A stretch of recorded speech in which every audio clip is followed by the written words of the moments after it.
Hello everyone, how are you? I am Akrash, your teacher here, and I will teach you different questions and their answers. So I welcome you on classtheta.com.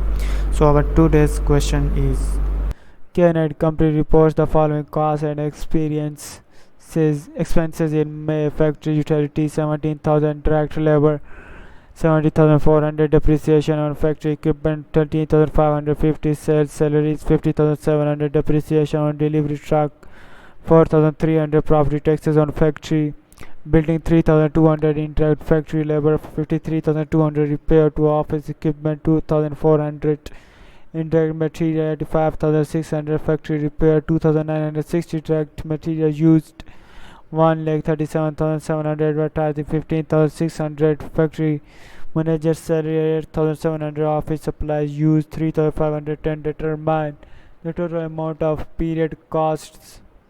And the answer of the question is: period cost equal to 76,510. Period cost equal to depreciation on delivery truck plus sales salaries plus repair to office equipment plus advertising plus office supplies used 4,300 plus 50,700 plus 2,400 plus 15,600 plus 3,510 equal to 76,510.